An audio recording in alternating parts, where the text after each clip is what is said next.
الحمد لله وكفى وسلام على عباده الذين اصطفى أما بعد أعوذ بالله من الشيطان الرجيم بسم الله الرحمن الرحيم فقلت استغفروا ربكم إنه كان غفارا يرسل السماء عليكم مدرارا ويمددكم بأموال وبنين ويجعل لكم جنات ويجعل لكم أنهارا صدق الله العظيم۔ گزشتہ کئی جمعہ سے اللہ کے نبی صلی اللہ علیہ وسلم کی ایک روایت کے اوپر بات چل رہی تھی، جس میں ایک صحابی نے اللہ کے نبی صلی اللہ علیہ وسلم سے کچھ سوالات کیے تھے اور اللہ کے نبی صلی اللہ علیہ وسلم نے ان سوالوں کے جواب دیے تھے۔ سب سے آخری سوال جو گزشتہ جمعہ کو میں نے آپ کی خدمت میں پیش کیا تھا وہ یہ تھا کہ صحابی نے اللہ کے نبی صلی اللہ علیہ وسلم سے پوچھا کہ یا رسول اللہ، میں یہ چاہتا ہوں کہ میرے گناہ کم ہو جائے، تو اس کے جواب میں اللہ کے نبی صلی اللہ علیہ وسلم نے ارشاد فرمایا کہ تم استغفار کثرت سے کرتے رہا کرو، تو اس کی برکت سے تمہارے گناہ جو ہے نا وہ جڑ جائیں گے۔ بہت ساری روایات میں اللہ کے نبی صلی اللہ علیہ وسلم نے استغفار کے فضائل بیان فرمائے ہیں۔ استغفار صرف ہماری زبان کے اوپر استغفر اللہ نہیں ہونا چاہیے، استغفار کے اندر توبہ بھی ہونی چاہیے۔ یعنی بندہ جب اللہ رب العزت کے سامنے یوں کہے نا رب اغفر لی، اے اللہ میرے گناہوں کو معاف کر دے، تو بندے کے دل میں ہونا چاہیے کہ جو گناہ میں نے کیا ہے اس گناہ کے اوپر مجھے ندامت بھی ہے اور اس گناہ کو میں چھوڑ بھی رہا ہوں اور آئندہ کے لیے میں پختہ وعدہ بھی کر رہا ہوں کہ میں گناہ نہیں کروں گا۔ استغفار کے اوپر صحابہ کرام اور ہمارے بزرگان دین کے بہت زبردست اقوال ہے، ان کی باتیں موجود ہیں۔ حضرت ابوبکر صدیق رضی اللہ تعالیٰ عنہ نے ایک مرتبہ ارشاد فرمایا، بہت پیارا جملہ ہے، حضرت نے فرمایا کہ گناہ سے توبہ کرنا واجب ہے، لیکن گناہوں کو چھوڑنا یہ اس سے بھی زیادہ ضروری اور اس سے بھی زیادہ واجب تر ہے۔ ایک ہے کہ گناہ کرنے کے بعد توبہ کرنا، یہ تو ضروری ہے، لیکن اس سے بھی زیادہ ضروری کیا ہے کہ ہم گناہ ہی نہ کریں، گناہوں کو بالکل چھوڑ دیں۔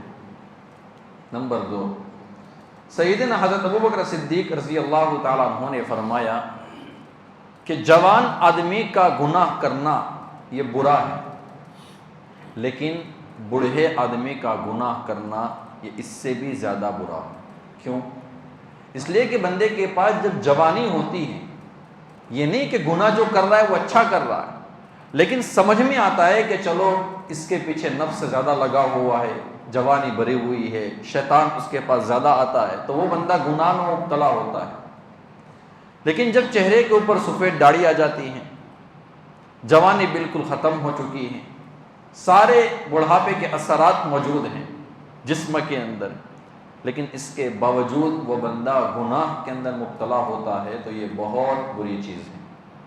اور بھی روایات میں اللہ کے نبی صلی اللہ علیہ وسلم نے اس سلسلے میں سخت بات ارشاد فرمائی ہے کہ جو بڑھا اور زنا کرے، اللہ کے نبی صلی اللہ علیہ وسلم جیسا نرم بندہ دنیا میں کہاں سے لائیں گے، لیکن اللہ کے نبی صلی اللہ علیہ وسلم نے ایسے لوگوں کے بارے میں باتیں ارشاد فرمائی ہیں۔ تیسری بات، یہ مجھے اور آپ کو بہت زیادہ سمجھنے کی ضرورت ہے۔ حضرت سیدنا ابوبکر صدیق رضی اللہ تعالیٰ عنہ نے فرمایا کہ بدبخت ہے وہ شخص جو خود تو مر جائے لیکن اس کا گناہ نہ مرے۔ کیا مطلب ہے اس کا؟ کہ وہ بندہ تو مر جائے لیکن اس کا گناہ نہ مرے۔ میں اس کو آسان الفاظ میں آپ کی خدمت میں پیش کرتا ہوں۔ دیکھو، ایک ہوتا ہے ثواب جاریہ، ایک ہوتی ہے جاریہ نیکی۔ کیا مطلب ہے؟ میں نے اور آپ نے کسی بندے سے ملاقات کی، وہ بندہ بیچارہ نمازوں سے دور تھا، روزوں سے دور تھا، قرآن کریم کی تلاوت سے دور تھا، ہم نے اس کو سمجھایا، پیار محبت سے سمجھایا، اس کے لیے اللہ رب العزت کے سامنے ہم نے دعائیں مانگی، وہ بندہ ہدایت کے اوپر آ گیا، وہ بندہ فرائض بھی پڑھ رہا ہے، سنتیں بھی پڑھ رہا ہے، نوافل کی بھی پابندی کر رہا ہے، قرآن کریم کی تلاوت بھی کرتا ہے، ذکر و اذکار بھی کرتا ہے، دعائیں بھی کرتا ہے۔ یہ جو سمجھانے والا جو بندہ تھا نا، اس نے سمجھا دیا، وہ بندہ لگ گیا، اب یہ مر چکا ہے۔ یہ بندہ تو مر گیا ہے لیکن اس کی نیکی ابھی بھی زندہ ہے۔ کیوں؟ جب تک وہ بندہ اب نیک اعمال کرتا رہے گا، لگانے والے کے نامہ اعمال میں لکھا جائے گا۔ اس کو کہتے ہیں ثواب جاریہ، نیکی جاریہ نیکی۔ اور ایک ہوتا ہے گناہ جاریہ۔ کیا مطلب ہے؟ ہم نے اپنی اولاد کو، اپنے دوست کو کسی گناہ کے اوپر لگا دیا، یا ہم نے کسی ایسے پلیٹ فارم کے اوپر گناہ کر دیا کہ ہم تو گناہ کر کے مر گئے، قبر میں چلے گئے، لیکن ہمارے اس گناہ کو دیکھ کر جتنے بھی لوگ گناہ میں مبتلا ہوں گے اور جتنی مرتبہ گناہ کریں گے، وہ سارا کا سارا وبال کس کے نامہ اعمال میں آئے گا؟ جس بندے نے ان کو گناہوں کے اوپر لگایا ہے۔ میں بارہا اس چیز کے اوپر زور دیتا ہوں، پہلے بھی دیتا تھا، اب بھی دیتا ہوں اور آئندہ بھی دیتا رہوں گا۔ خاص طور پر ہمارے نوجوان حضرات یہ اچھی طریقے سے سمجھیں۔ ہم کیا کرتے ہیں؟ انسٹاگرام چلاتے ہیں، ایف بی چلاتے ہیں، فیس بک چلاتے ہیں، یا اس طریقے سے ادر جو پلیٹ فارم ہے سوشل میڈیا کے، ہم اس کو یوز کرتے ہیں۔ وہاں پر کچھ لائکس پانے کے لیے، کچھ ویورشپ حاصل کرنے کے لیے ہمارے نوجوان اپنی فوٹو ڈالتے ہیں، اپنی فیملی کی فوٹو ڈالتے ہیں، اس میں ہماری عورتیں ہوتی ہیں جو بے پردہ ہوتی ہیں۔ اسی کے ساتھ ساتھ بیک گراؤنڈ کے اندر ہم کو ایک گانا لگا دیتے ہیں تاکہ ہماری جو ویڈیو ہے یا ہماری جو پکچرز ہے وہ خوبصورت لگے، کہ میوزک لگا دیتے ہیں۔ اب ہم نے اس کو ڈال دیا، بسا اوقات نوجوان کیا کہیں گے؟ مولانا ہم نے اس کو ڈیلیٹ کر دیا۔ یاد رکھے، ہم نے بھلے ہی اس کو ڈیلیٹ کر دیا لیکن وہ گوگل کے ڈیٹا سینٹر کے اندر ہمیشہ کے لیے محفوظ ہو گیا۔ وہ جب بھی پبلک ہوگا لوگ دیکھیں گے، ہمارے نامہ اعمال میں آئے گا۔ چلو، ہم نے انسٹاگرام کے اوپر کچھ لائکس پانے کے لیے، کچھ ویورشپ حاصل کرنے کے لیے ہم نے اس طریقے سے ویڈیو ڈال دی۔ 1500 لوگوں نے مثال کے طور پر اس ویڈیوز کو دیکھا۔ ایسا تو میرے دوستوں نہیں ہو سکتا ہے کہ کوئی بندہ دیکھے اور اس کے دل کے اندر گناہوں کے خیال نہ آئے۔ اب جب تک وہ لوگ دیکھتے رہیں گے، گناہ کرتے رہیں گے، لذت حاصل کرتے رہیں گے، ہم توبہ بھی کر دیں گے نا، لیکن پھر بھی ہمارے نامہ اعمال میں اس کا وبال آئے گا۔ اگر جانے انجانے میں ہم نے ایسی غلطیاں کر لی ہے، اس بات کو سننے سے پہلے کبھی گناہ کر لیا ہے، تو میرے دوست ہم توبہ کر لیں کہ آئندہ اس طریقے سے گناہ نہیں کرنا ہے۔ ہم پہلے سے میرے دوستوں گناہوں کے اندر ڈوبے ہوئے ہیں، ہم پہلے سے گناہوں کے اندر مبتلا ہیں۔ اب ہم ایسے اعمال کیوں کریں کہ لوگ ہماری وجہ سے گناہوں کے اوپر لگیں، اور پتہ نہیں کتنا وبال اس کا بھگتنا پڑے گا۔ اس لیے انٹرنیٹ کی دنیا ہے، یہ بہت ڈارک ہے، بہت کالی ہے، بہت خراب زندگی ہے وہاں پر۔ اس لیے وہاں پر اپنے آپ کو گناہوں سے بہت زیادہ بچانا ہے۔ حضرت سیدنا ابوبکر صدیق رضی اللہ تعالیٰ عنہ نے کیا فرمایا کہ بدبخت ہے وہ شخص جو خود تو مر جائے لیکن اس کا گناہ نہ مرے۔ ایک مرتبہ حضرت عمر بن خطاب رضی اللہ تعالیٰ عنہ نے فرمایا توبہ کرنی چاہیے نا، اور توبہ کرنے والوں کے بارے میں قرآن کریم اللہ رب العزت کیا ارشاد فرماتے ہیں؟ ان اللہ یحب التوابین ویحب المتطہرین۔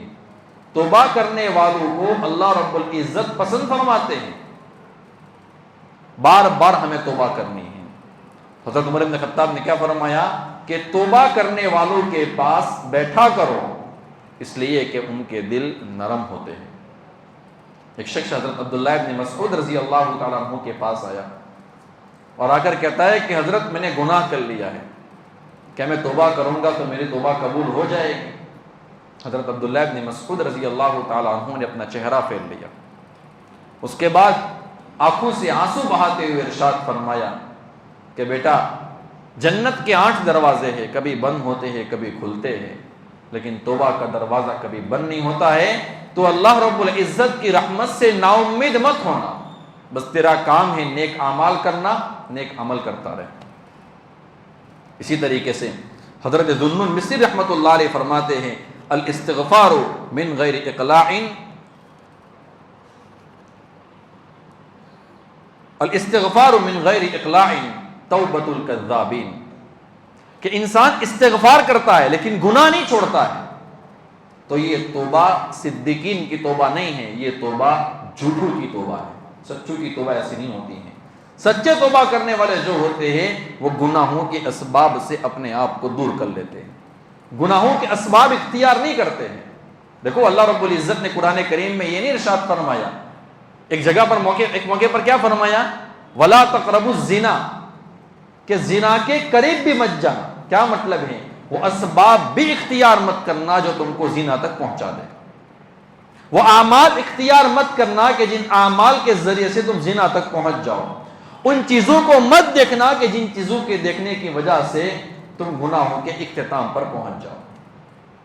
حضرت ذوالنون مصری رحمۃ اللہ علیہ نے فرمایا، اسی طریقے سے ایک مرتبہ حضرت حسن بصری رحمۃ اللہ علیہ سے کسی بندے نے سوال کیا کہ حضرت رزق کی تنگی ہے، تو حضرت نے فرمایا استغفار کرو۔ ایک اور بندہ آیا، کہتا ہے کہ حضرت اولاد نہیں ہو رہی ہے، فرمایا کہ استغفار کرو۔ ایک اور بندہ آیا، اس نے اپنی پریشانی بتائی، فرمایا کہ استغفار کرو۔ جب 3-4 مرتبہ ایسے واقعات پیش آ گئے تو ایک شخص نے حضرت حسن بصری رحمۃ اللہ علیہ سے پوچھا کہ حضرت لوگ الگ الگ بیماری آپ کی خدمت میں پیش کرتے ہیں، الگ الگ پریشانیاں پیش کرتے ہیں، اور آپ کہتے ہیں کہ استغفار کرو، علاج سب کا ایک؟ فرمایا کہ دیکھو اللہ رب العزت قرآن کریم میں ارشاد فرماتے ہیں فَقُلْتُ اسْتَغْفِرُوا رَبَّكُمْ إِنَّهُ كَانَ غَفَّارًا يُرْسِلِ السَّمَاءَ عَلَيْكُمْ مِدْرَارًا وَيُمْدِدْكُمْ بِأَمْوَالٍ وَبَنِينَ وَيَجْعَلْ لَكُمْ جَنَّاتٍ وَيَجْعَلْ لَكُمْ أَنْهَارًا۔ استغفار کرو، اللہ رب العزت کے سامنے معافی مانگو، گناہوں کو چھوڑ دو، توبہ کرو۔ کیا ہوگا؟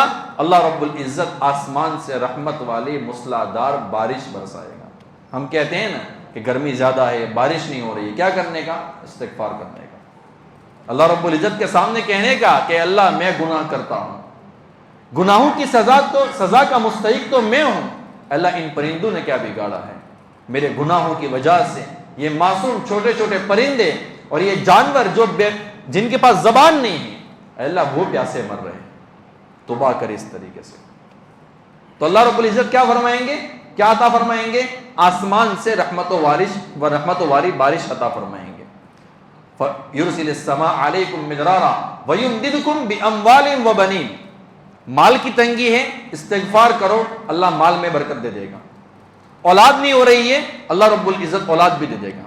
اس لیے بہت سارے حضرت کبھی سوال بھی کرتے ہیں کہ مولانا لڑکیاں زیادہ ہے، اگر ہم اللہ رب العزت سے لڑکا مانگنا ہو تو ہمیں کیا اعمال اختیار کرنے چاہیے؟ ایک مرتبہ اللہ کے نبی صلی اللہ علیہ وسلم کے پاس ایک صحابی آئے، مانگنا چاہیے، اللہ نے لڑکیاں دی، اللہ سے مانگے کہ اللہ لڑکا بھی عطا فرمائے، خیر ہوگا تو اللہ دے دے گا، نہیں ہوگا تو اللہ پھر سے لڑکی دے گا، کیا فرق پڑتا ہے؟ تو صحابی آئے، اللہ کے نبی صلی اللہ علیہ وسلم سے سوال کیا کہ یا رسول اللہ میری لڑکیاں زیادہ ہے، مجھے لڑکا چاہیے، تو میں کیا عمل کروں؟ اس عمل کو اچھی طریقے سے سننے اور اپنے دوستوں کو بھی بتائے۔ اللہ کے نبی صلی اللہ علیہ وسلم نے فرمایا سب سے پہلی چیز استغفار کرو۔ سب سے پہلی چیز کیا فرمایا؟ استغفار کرو، توبہ کرو گناہوں سے، اللہ کے سامنے بار بار مانگو، اور دوسرا کام کیا کرو؟ کثرت سے صدقہ دیا کرو۔ نمبر 1 استغفار، نمبر 2 صدقہ دیا کرو۔ وہ صحابی اللہ کے نبی صلی اللہ علیہ وسلم کے پاس کچھ وقت کے بعد آئے اور فرمانے لگے کہ یا رسول اللہ اب اللہ رب العزت نے مجھے لڑکے بھی عطا فرمائے۔ یہ کسی بزرگ کا دیا ہوا وظیفہ نہیں، اللہ کے نبی صلی اللہ علیہ وسلم کا دیا ہوا وظیفہ ہے۔ اگر کوئی بندہ سچے دل سے، صدق دل سے اگر اس عمل کو کرے گا، اللہ رب العزت ضرور اس بندے کو وہ لڑکا عطا فرما دیں گے۔ ایک مرتبہ حضرت عبداللہ ابن مغفل، دیکھو کبھی کبھی گناہوں کی سزا ہے، آخری بات پیش کر لو، گناہوں کی سزا کبھی کبھی اللہ رب العزت دنیا کے اندر بندے کو جلدی دے دیتا ہے، یہ بھی اچھی چیز ہے۔ حضرت عبداللہ ابن مغفل رضی اللہ تعالیٰ عنہ فرماتے ہیں کہ ایک مرتبہ ایک شخص عورت تھی، تو پہلے زنا میں بیچاری مبتلا تھی، اللہ نے اسلام کی دولت سے نوازا، گناہوں سے بچ گئی۔ ایک مرتبہ وہ کہیں پر جا رہی تھی، یا کوئی نوجوان اس کے پاس آیا اور اس کی طرف اس نے ہاتھ بڑھانے کی کوشش کی، اس نے کہا کہ میرے سے دور ہٹ جا، میں اسلام لا چکی ہوں، اسلام اپنے سے پہلے سارے گناہوں کو معاف کر دیتا ہے، ختم کر دیتا ہے، میں اب تیرے ساتھ زنا نہیں کروں گی۔ تو وہ بندہ چلا گیا، لیکن اس کی طرف دیکھتا ہوا جا رہا تھا، جب جا رہا تھا تو دیوار سے اس کا سر پٹک گیا، اس کے سر کے اوپر چوٹ آ گئی۔ وہ اللہ کے نبی صلی اللہ علیہ وسلم کے پاس آیا اور اللہ کے نبی صلی اللہ علیہ وسلم سے پورے حالات اللہ کے نبی کے سامنے پیش کیے، تو اللہ کے نبی صلی اللہ علیہ وسلم نے فرمایا کہ اللہ رب العزت نے تیرے ساتھ خیر کا ارادہ کیا ہے۔ جس بندے کے ساتھ اللہ رب العزت خیر کا ارادہ کرتے ہیں، گناہوں کی سزا دنیا میں جلدی دے دیتے ہیں، آخرت میں اللہ رب العزت بچا دیتے ہیں۔ اور اللہ رب العزت جس بندے کے ساتھ شر کا ارادہ کرتے ہیں تو دنیا کے اندر اس کو گناہوں کی سزا نہیں دیتے ہیں، بلکہ اللہ رب العزت اس کی آخرت میں پکڑ کر لیتے ہیں۔ اس لیے اگر میں اور آپ گناہوں کے اندر مبتلا ہے اور سب کچھ اچھی طریقے سے چل رہا ہے، ویل سیٹ ہے، کوئی پریشانی نہیں ہے، نہ گھر میں پریشانی، نہ بیوی بچوں میں پریشانی ہے، نہ خود کی پریشانی ہے، اور کسی قسم کی پیسوں کی تنگی میں نہیں آ رہی ہے، تو یہ کبھی نہیں سمجھنے کا کہ میں گناہ کر رہا ہوں اور میرا رب میرے گناہوں سے خوش ہے۔ اللہ رب العزت ارشاد فرماتے ہیں سنستدرجهم من حيث لا يعلمون، ہم ان کو ایسی جگہ سے ڈیل دیتے ہیں کہ ان کو پتہ بھی نہیں ہے، واملی لهم ان کیدی متین، اللہ رب العزت فرماتے ہیں ہم ان کو پھر اچانک پکڑ دیتے ہیں، اور یاد رکھنا کہ پھر ہماری پکڑ جو ہوتی ہے وہ مضبوط ہوتی ہے۔ ایک اور موقع پر اللہ رب العزت ارشاد فرماتے ہیں ان بطش ربک لشدید، تیرے رب کی پکڑ بڑی سخت ہے۔ تو یہ چیزیں ہیں، ہم سب دعا کرتے اللہ رب العزت سے کہ اللہ تبارک و تعالی ہم سب کو سچی اور پکی توبہ کی توفیق عطا فرمائے، اور اللہ رب العزت میرے اور آپ کے تمام گناہوں کے وبال اور نقصان سے ہماری نسلوں کی اور پوری امت کی پوری حفاظت فرمائے۔